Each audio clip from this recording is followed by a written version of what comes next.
All right, we'll kick off our keynote now. This is an amazing keynote. I'm so excited for this one. Thanks for coming, Shubs. Thank you for having me. So Shubs, for those that don't know him, did a talk actually at our first BSides Canberra back in 2016 about a little tool that he had used in his bug bounty work that he open sourced. In fact, he actually sold that, well, wasn't the tool, he added a lot more to it, but he sold that as part of his business earlier this year for over $100 million. So watch out for those BSides Canberra tools. Shubs is an absolute legend in the community. He's been here every year and supports many hackathons across Australia and helping young hackers get into hacking. He has come to BSides Canberra every year, and we feel like this is a full circle moment that he's coming here today and keynoting. He has been the ranked #1 bug bounty hunter in Australia for 3 consecutive years, and he was 31st on the world on HackerOne. So an exceptional person, but also a great, a nice, kind person as well. So big round of applause for Shubs.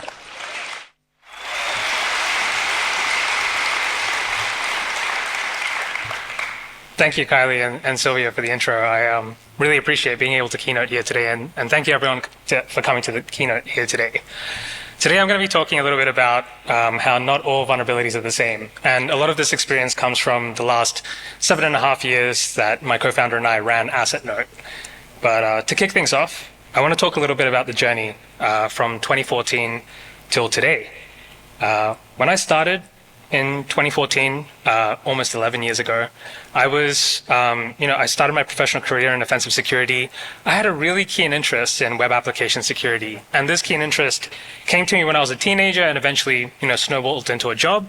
But I found pretty quickly that working in web application security, essentially the main way that we delivered value was through pen testing and writing reports for customers. It made me think a little bit back then, and really, what I was really keen on was, why didn't we have more time to do research in web application security? Why were there no roles that existed for research in web application security in Australia? I started thinking to myself, was our passion always tied to writing pen test reports? It seemed like the world was really moving towards this idea of having almost everything accessible as a web application. But it seemed that we were still stuck in this idea of we need to be writing pen test reports to deliver value when it comes to the security of these same applications.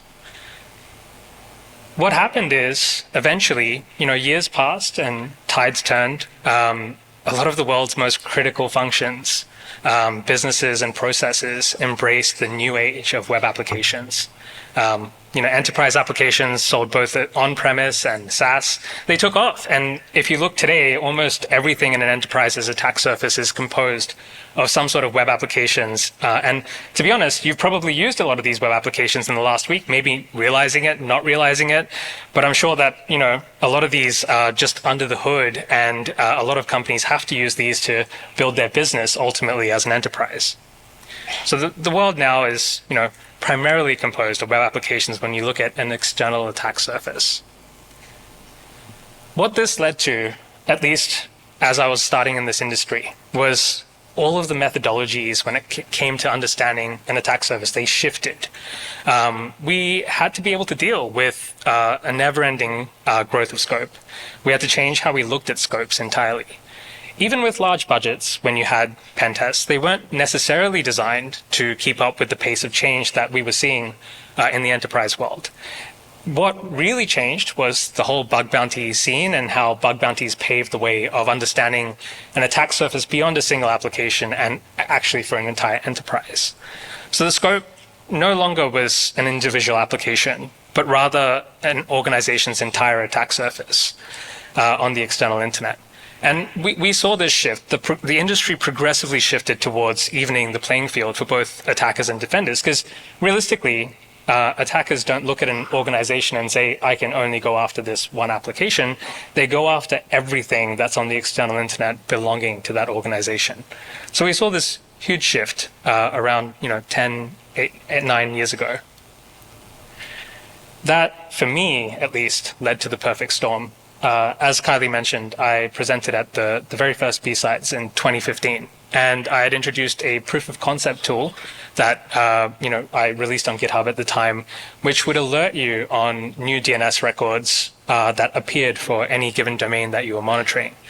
This tool was really built from this idea of competing in the bug bounty space. As you guys know, bug bounties can be quite harsh and competitive. If you're not the first person to find something, you're usually not going to get paid for it. It's going to be a duplicate. So this idea that these attack surfaces were rapidly expanding, organizations were moving to this very, very fast pace with web applications made sense for understanding an attack surface as things appear on the internet. But as you combine this idea of understanding what's appearing on the internet with exposure scanning or vulnerability scanning, that's where a lot of the magic really happens. What we realized at the time was that discovery was only really the beginning.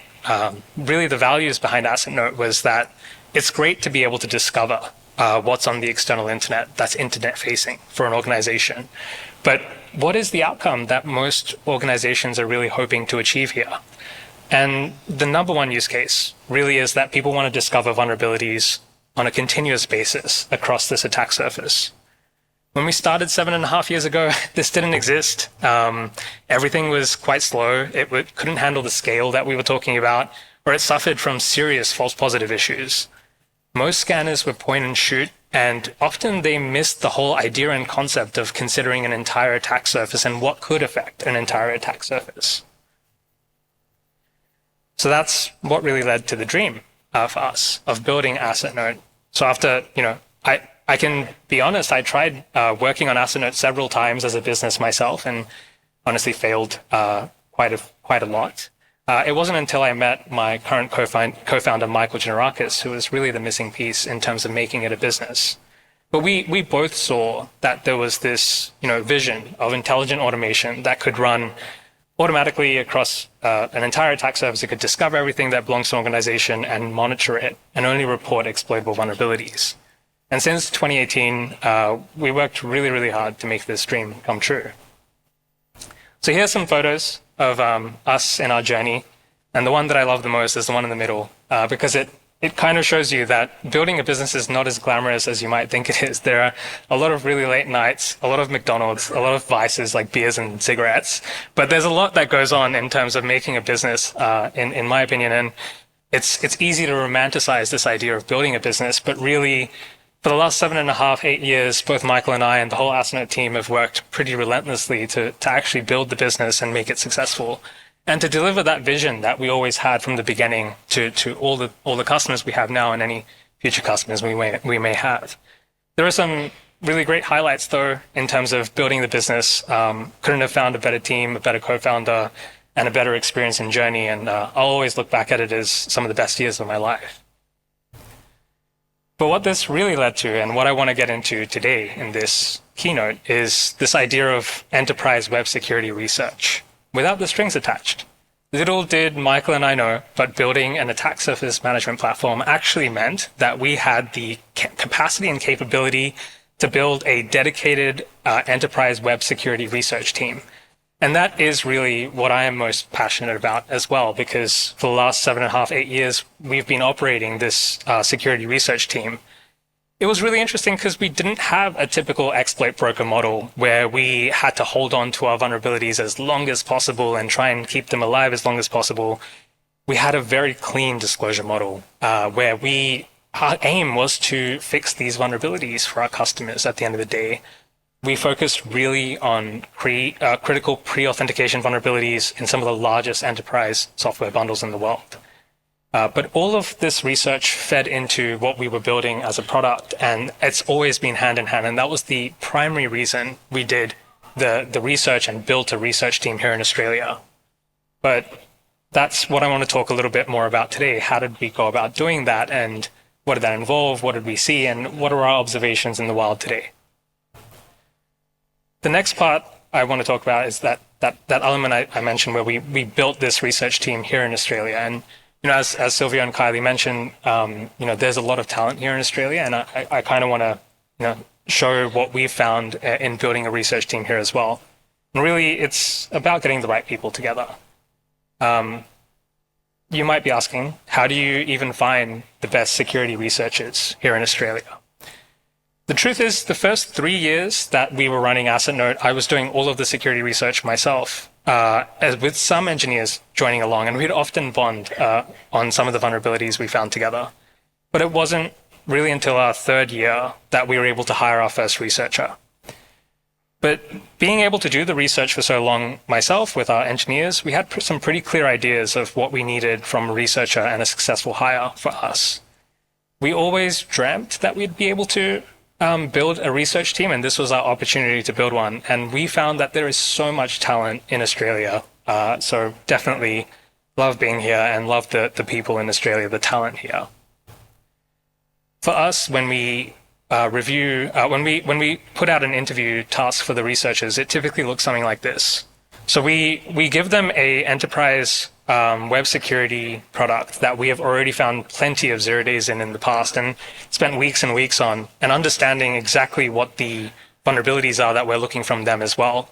We time box it to about 1 week. We ask them specific things that we're looking for, and we ask them to look for pre-authentication vulnerabilities. The technical interview itself involves doing what you'd be doing day to day in the job. These 0 days that in this product, they don't exist on the internet. You won't find any write-ups on them.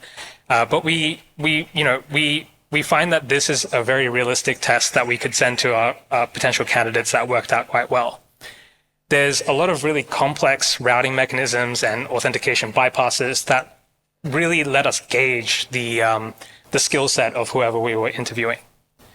So in this interview take-home assessment, we give a week and we give them instructions on how to set it up, as well as what we're looking for in terms of the vulnerabilities. What we found was that the best responses, often they discovered new and unique, creative ways to compromise the target, things that we had not even thought about, which always humbled us when we saw their responses. They focused pretty relentlessly on pre-authentication vulnerabilities, and I say that because we've also had many candidates that when we give this interview, they send us a bunch of post-authentication vulnerabilities, which is not what we're looking for. The best candidates, this did also discover the more complex and deeper routing mechanisms that really showed us that they understood the code base to a deeper level. And they provided very clear traces from source to sink for all the vulnerabilities. But the key thing for all of these candidates that we ended up hiring that were successful, they really enjoyed their journey, which is so important because a lot of what we do in security research, it can be quite time sensitive, it can be quite difficult, there can be many roadblocks, and if you don't enjoy it, then it's probably going to be quite difficult for you to stay on. The pitfalls, though, in this take-home assessment that we found from a lot of candidates was that they often treated this take-home assessment as a click-and-shoot exercise, reporting a lot of post-authentication vulnerabilities, which we aren't really interested in. And I'll explain why we have such a relentless focus on vulnerabilities that affect an attack surface without authentication later. But they had often a greater focus on client-side bugs. Nothing that could really lead to compromise in the same way that we would expect. They did often miss on the complex routing elements, and they often didn't consider the entire application holistically. There's also a bit of gaps of knowledge that we saw as well in terms of the candidates that didn't succeed, and that was usually to do with their lack of understanding of certain techniques that affect that stack. So things like JDBC-related attacks or expression language evaluation. But some of the submissions, I can tell you, the talent is absolutely real. So here's an example from one of our candidates who is a researcher with us today. But he was able to find an endpoint that was pre-authentication, which allowed you to provide a JDBC driver, a URL for that JDBC driver, and a database user and password. What he found was there was a driver called the Derby embedded driver that let you, in the URL, provide a trace file, which could be any file on the local file system. And he came up with a payload inside the database user, which would perfectly fit inside the trace file in order to be executable. So you can see this database user has a bunch of comments on the left and the right, and what he'd done is he'd essentially come up with a payload which would perfectly fit in that trace file to be executable. When you visited that trace file, it would ultimately lead to command execution. So there's often submissions like this that we'll get that will truly humble us and will make us realize that there is so much talent here in Australia. But yeah, we obviously hired him immediately. But yeah, diversity does matter. And when I talk about diversity, I really mean the diversity in skill sets and thought process. Over time, as we built this security research team, we found that a lot of the best people to work on this research team often came from the CTF space, specifically top-ranking teams and challenge creators. But the defining factor of our security research team was not just people that participated in CTFs, but rather created challenges in CTFs themselves. And that really has been one of the strong indicators of really good talent in terms of hiring for security researchers. Honestly, like, we're always better in some things than others, myself included. Like, there's so many researchers on our team that fill the gaps that I have. And collectively, we're able to find a lot more together. Now that I've explained a little bit on how we built a research team, what goes into running a security research team and actually achieving the mission? When we first started the security research team, we understood that there was a clear need of some sort of structural framework when it comes to what we prioritize. So we split it up into three major areas. The reactive side, where we look at anything that's in the wild that's coming up, so end-day exploits or reverse engineering patches that have been for vulnerabilities that are exploited in the wild, and looking at public POCs. And that reactive side is very important to make sure that none of our customers got compromised from something that's just been released out in there in the wild. The part that I love the most, and what we tend to spend a lot of time on as well, is the proactive side, where we often discover the zero-day vulnerabilities themselves to be able to protect a lot of our customers. And these are often in really popular software, which affects many of our customers at once. And lastly, there was an element where we had to curate everything, where we had to make sure that everything we had built so far had the correct, metadata around it, the correct CVs, the scores, and so on. But this is how we split up our work as a security research team. The mission for us for security research, what we found was, we wanted to really protect enterprises from vulnerabilities that were released in the wild or vulnerabilities they didn't know about, primarily in the software that they're using and deploying on-premise or on the cloud. And earlier in our mission, earlier in our company's history, we would often focus on smaller products because it was just something that made sense at the time. But as time went on, we realized that the key to a lot of the security research is focusing on the really large, really widely used popular software. Some of our projects today go on for 6 months for a single software product. And that can be pretty intensive, but at the same time, when we finally do discover something critical there, it can have an enormous impact to almost all of our customers and the broader ecosystem on the internet. But our mission was always to protect our customers from this compromise before it happened, which meant that we needed to be on top of everything that came out as soon as it came out, as well as be on top of finding zero days in software that people didn't know about. But yeah, things have grown a lot, and over time, we've gone over some of the largest products. I think if we could start the research team from the beginning, I would have probably preferred to go after the largest products from the very beginning. And I think that goes to show that, for us, we don't necessarily look at these products as impossible. We just have to spend time and get there eventually. One of the things that when you run a research team that you have to consider is, when you have a team of amazing researchers, often I've found that I needed to do as much work as possible to make sure that I shape the targets up for them, which means that I don't just throw something across to them and say, hey, go and hack on this. It requires a little bit of reconnaissance, actually discovering the product itself, actually finding this vendor software. There's a lot of enterprise software that's deployed across the internet, and it shocks me how many different products there are in each category that are deployed. But even finding the software, even obtaining this software and setting up this software is really important. But yeah, setting up this software really, really sucks sometimes. So I have a question for you guys. Have you ever tried to set up an Oracle product? Spoiler, it sucks. It really, really, really sucks. But that is what I spend a lot of my time doing as someone that manages the security research team. But yeah, enterprise software setup hell is basically for some Oracle products, you end up getting 12 gigabytes of zip files. Some of them are corrupted for some reason. They're complex and poorly documented. They require some proprietary database. And assembling this enterprise software is like, honestly, it feels like you're assembling a broken Lego set together, or like a puzzle that's missing a couple of pieces. There's so many quirks, there's so many difficulties, and even to get something to run, to be able to debug it, is quite difficult. But it really is half the job.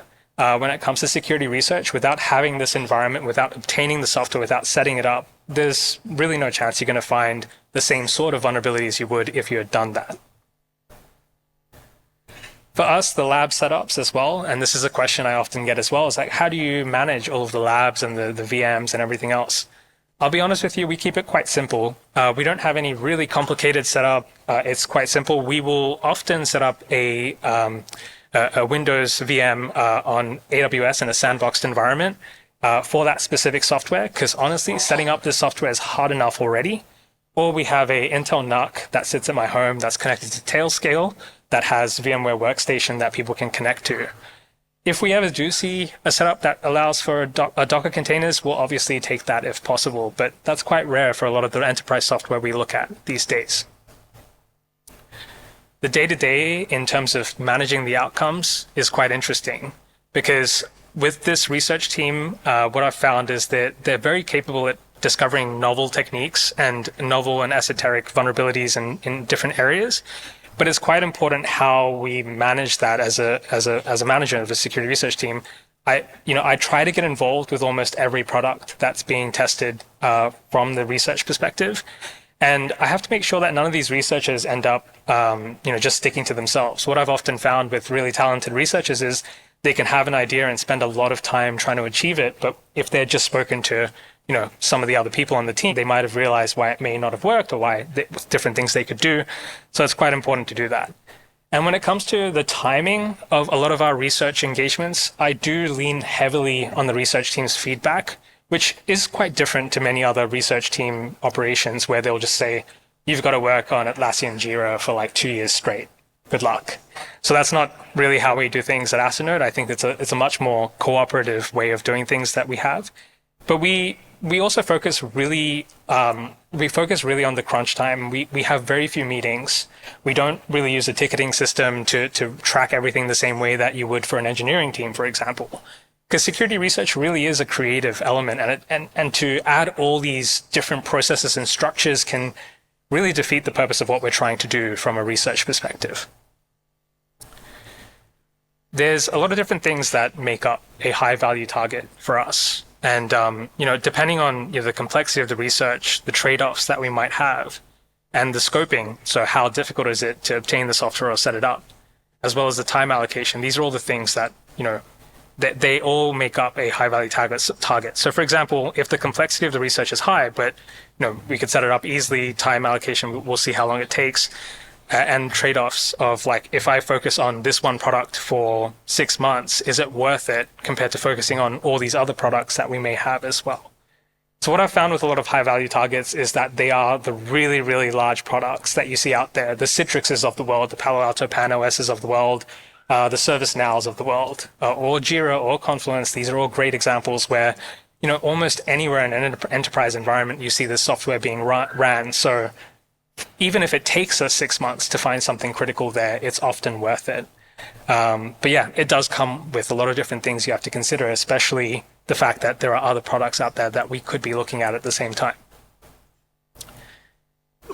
Something else that I've been asked before, often by researchers as well as people that are trying to do something similar, is when do you find when to give up? Like, when do you know when to give up?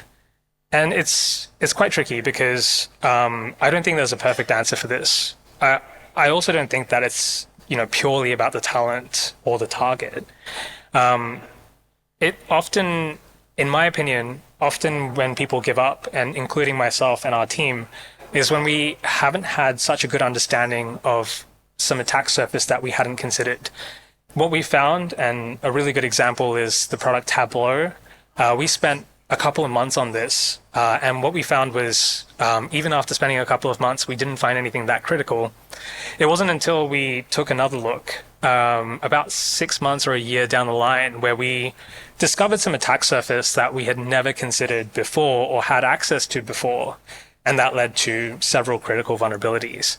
So in many cases, I feel that a lot of the decisions that people make around moving on from targets can often be attributed to not understanding the target well enough before reaching the goal. But I don't think it's the worst thing moving on from a target and coming back. There's nothing that stops us from doing that. And we actually have calendar reminders, every year or 6 months to come back to targets where we think that it will eventually lead to something quite high value. So now that I've explained the journey and building a team and running a team, I want to talk a little bit about what we're seeing in the wild today from an economics perspective. And I want to explain to everyone why enterprise web security matters so much more than ever now compared to before. It's been a good 10 years, so we've seen a lot of changes happen in that time. There are really 4 major streams when it comes to the value of enterprise software 0 days. The first is your traditional exploit brokers, which is selling them to them is, they mostly focus on Microsoft Exchange and SharePoint, VPNs, often the really large enterprisey products or VPNs and things like that, often used for intelligence gathering or espionage. The next is platform capability, which is where the company we built sits in, which is where we want to discover these vulnerabilities so we can protect our customers from them. This is often used by, attack surface management platforms or WAFs or firewalls. But the major change that's happened in the last 5 years is this whole element of ransomware, where now we've got ransomware affiliate programs that allow you to use this knowledge that you have of 0 days in enterprise products to exploit and breach, enterprise networks, and ultimately to deploy ransomware. This is in the last 5 years. And lastly, there's bug bounties, which you can use these 0 days in public and private bounty programs, but your mileage may vary because many platforms now have specific provisions to prevent you from being able to exploit these and make money off them. But yeah, let's dig in a little bit more to the ransomware element of this. So this is the major change in the last 5 years. Ransomware as a service pretty much has opened up this incredible new lucrative monetization strategy for exploit developers that are financially motivated. And as I said, it's incredibly lucrative because the highest value targets using this enterprise software can often have a lot of sensitive data or be connected to very sensitive networks. And it allows you to target many, many organizations at once. For example, if you discover a 0 day in a really big enterprise product, there could be thousands of organizations that are vulnerable at any given day.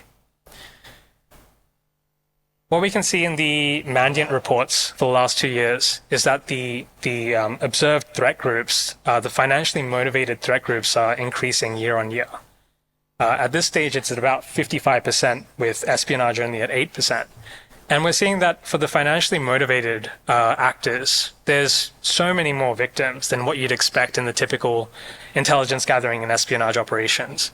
Their goal is simple. They just want to make money off the suffering of these organizations. And usually it leads to a lot of everyday people being affected because their PII is affected or there's a lot of data that's stolen that shouldn't have been stolen. But this is a growing trend. And in the last 5 years, this ransomware as a service has really made it possible for a lot of exploit developers that didn't have the means to make this amount of money, by just discovering 0 days in these enterprise products. This is really why it matters so much today. If we follow CLOPS activities over the last 5 years, we can see that they've systematically found 0 days across file transfer appliances, starting from Accellion, moving on to Go Anywhere MFT, Move It Transfer, Clio software. For the Move It Transfer vulnerability alone, there was 2,600 affected organizations. And the thing that's really interesting about this is that whoever's behind a lot of these this exploit activity and these breaches, they're not really that much of a novice. They're building custom shells for these specific scenarios. So for example, when they drop a shell for Progress Move It, it really only has one goal, which is to exfiltrate as much data as possible, as quickly as possible without being detected. They'll often use custom APIs that only belong to these applications, which really show us that they have a very deep understanding of these applications and they're not just your typical, hacker that's dropping, your typical shells that you see in the wild. So they are very sophisticated and they are getting a lot better. And this is why enterprise web vulnerabilities, especially 0 days, are becoming more and more important today to protect against. So yeah, as I mentioned, there are some trends here in terms of what these ransomware affiliates are targeting, and mostly they really love the idea of being on a Windows network. 0 days that can allow that, so any 0 day that can allow a shell on a Windows machine is much more high value to them than most other things. And to be specific, for them to be able to access the domain on Windows. Things like managed file transfer has been a really big area to focus on from these ransomware affiliates, but it doesn't really stop there. There's VPNs, firewalls, any network management and monitoring devices. All of these are really great targets for these ransomware affiliates and ransomware groups generally. As long as they can obtain a foothold, it can lead to some pretty disastrous effects. So that leads me into the next part about a case study into Citrix Bleed. And I don't know how many people are familiar with this specific vulnerability, but we have a long history with this vulnerability here at Assetnote, and I want to explain a little bit about how it came to be. If people aren't familiar, I'm sure people have seen it before or may have used it, and if they haven't, if they aren't familiar, Citrix NetScaler is one of the most popular VPN appliances there is out there, the NetScaler gateway specifically. And it was probably one of the largest projects we did at Assetnote from a security research perspective. We initially started by spending like a couple of weeks, a month, and then we realized, no, this is going to take a lot longer than that due to the complexity of it. And it took a long time to even just become familiar with Citrix NetScaler. There was a pretty heavy concentration of our customers using this software, so it made sense for us to spend even 6 months on this. As we were researching this particular product, there was an advisory that was released by Citrix in October 2023, and they rated it a 7.5 as a sensitive information disclosure vulnerability. For us, we don't really trust a lot of the advisories that come from vendors without doing the due diligence, but it was released at the start of October, and there was no real urgency that we saw in the security research community. When this vulnerability was released, with the way that Citrix had described the vulnerability and rated the vulnerability, that no one really understood how severe it really could be. And for us, we really got interested in this. The lack of transparency for us is just not good enough. We needed to understand what was going on here. But what had happened was that this vulnerability was actually being exploited in the wild since August, even though the advisory was released in October. Citrix made no mention of this in their initial advisory, but there was a lot of news that came out later that showed that this was the case. It was already being exploited in the wild by threat actors, and I think a lot of people didn't understand the mechanics of the vulnerability or what it led to from a severity perspective to even be able to protect against it at the time. So our mission really was to prevent this in the wild exploitation. Our mission's always been to prevent in the wild exploitation of enterprise software. And for anyone that's, we are really familiar with the Citrix stack, but for anyone that's familiar with some of the vulnerabilities that have come out in Citrix over the last couple of years, this was one of the first ones that led to the onslaught of many others that came on. But after we had confirmation that there was exploitation in the wild from the vendor in October 24th, we published a blog post on the mechanics of the vulnerability, how it worked, and the POC the very next day. So we also worked with our designers to come up with a logo for Citrix Bleed. If anyone remembers Heartbleed, it's the same concept because ultimately Citrix Bleed led to so many compromises by leaking sensitive tokens, session tokens, ultimately. But yeah, we released the POC right after we learned that the vendor had confirmed that there's in the wild exploitation. A lot of people might be asking, why would we release POCs? But the reality is the defenders can't understand what's going on without understanding how the exploit works as well. And really, I think if we don't publish these POCs, I think everyone's worse off from a defending perspective as well. But what we found, over time with Citrix Bleed is that it led to so many compromises. And I think that this was a total mismanagement in terms of how the vendor categorized this vulnerability as well as the risks that it held. But as you can see here, there was even, DP World in Australia, they had to shut down their ports because of the Citrix Bleed vulnerability. There's an official advisory from the ASD and, every other agency you can think of in America also talking about how there's ransomware affiliates now actively targeting, companies with this vulnerability. And that leads me to the next thing about what rapid response really means to us and in general, but understanding what it's become as well in our industry today. From reversing CVEs in the last 7 years, we've seen a lot of stuff that goes on, and we understand that version-based checks aren't really going to be sufficient in the long term in order to protect against things. Often version-based checks will lead to a lot of false positives, or they won't understand the underlying vulnerability. And what we found, at least over the last 7 years of seeing CVEs that get released, is the industry tends to fixate on whatever media cycles pick up. And sometimes media cycles don't categorize the risk properly, or they try and incite fear and uncertainty to hopefully get you to buy their product, I guess. But yeah, a lot of this work on reversing CVEs for us has also made it clear that not everything is really a CVE. There are a lot of techniques out there that can't be categorized so cleanly into a CVE, things that may affect an entire attack surface, but they don't have any CVE attached. But yeah, there are some takeaways from reversing CVEs for 7 years. And recently there's been this really huge trend that we've been seeing in vulnerability marketing. And that comes from really this idea of this misunderstanding of the true impact of a vulnerability. And often that gets propagated by media. And it often is when there's some specific configuration required to exploit the vulnerability, or there's some specific, scenario required. But a lot of vulnerability marketing these days focuses on this aspect of inciting fear, uncertainty, and doubt. And that's often actually propagated by security vendors because it gives them a good way to, plug their products at the end of the day. At the end of the day, it often is deceptive marketing, but maybe not always. Maybe they just don't really understand the impact, or maybe there's other things going on. What we see at Assetnote, at least, is this often leads to a lot of panic, where there's internal security teams that scramble. And I think that our jobs these days, as working in a security team, is quite difficult as it is without all the fear, uncertainty, and doubt. But often when this fear, uncertainty, and doubt does happen, there's actually no exploitable risks that are present in many, many cases that we've seen.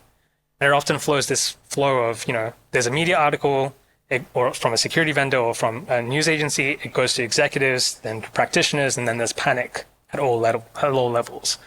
It always makes us ask, how much is this driven by a marketing team versus the actual research team?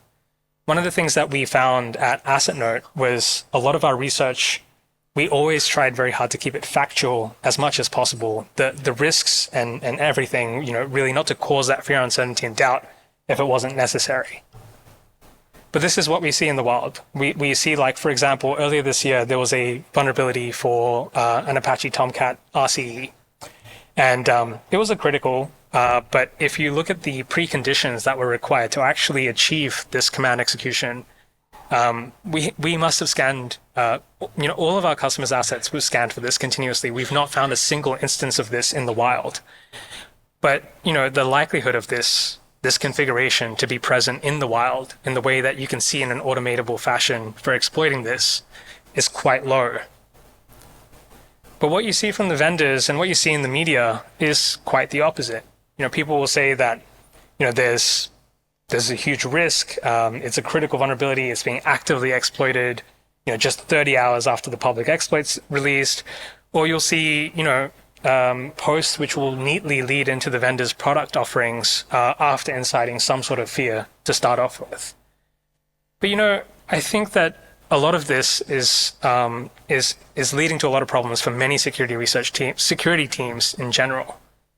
Vulnerability marketing does not have to cause fear. It's not like every vendor is going out there and saying that this is something that you need to immediately address.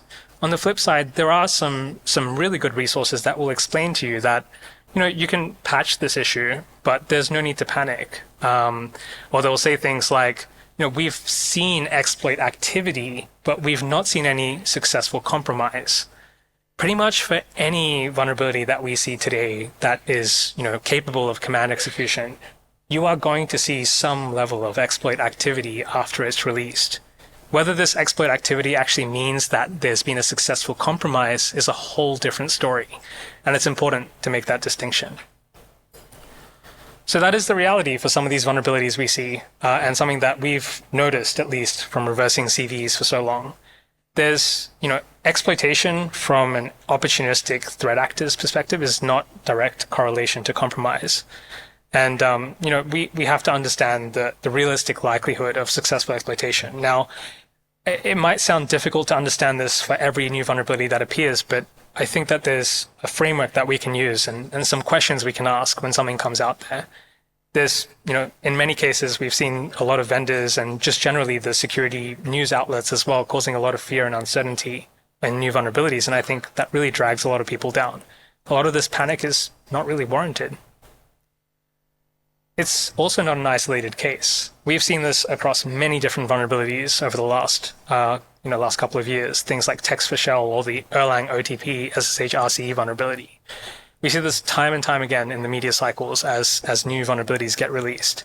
But this whole idea of vulnerability marketing is just getting bigger, and it's probably not a problem that's going to go away. So how do we really tell if an emerging threat can really lead to compromise?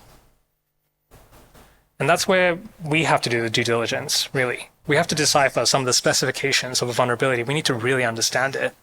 So whenever there is a new vulnerability that comes out there, any new POC that gets dropped, we will see exploit activity. That doesn't necessarily mean that there is compromise. And these intelligence feeds, while they're valuable, we need to really look into the reporting that comes back from real indicators of compromise that come from breaches in order to signify that a vulnerability is quite important. So here's some questions that we often ask ourselves is, what are the preconditions for a vulnerability? How many instances of this technology exist on the internet? For example, the Erlang OTP SSH RC, there were so few instances on the internet, but it caused so much panic in our communities. Does it actually lead to pre-authentication RCE? And are these preconditions likely to even exist in our environment? And are there any indicators of compromise published? Not only indicators of exploit activity. So these are all things that we really look into whenever we assess a vulnerability that comes out in the wild. That's all, everyone. Thank you for coming.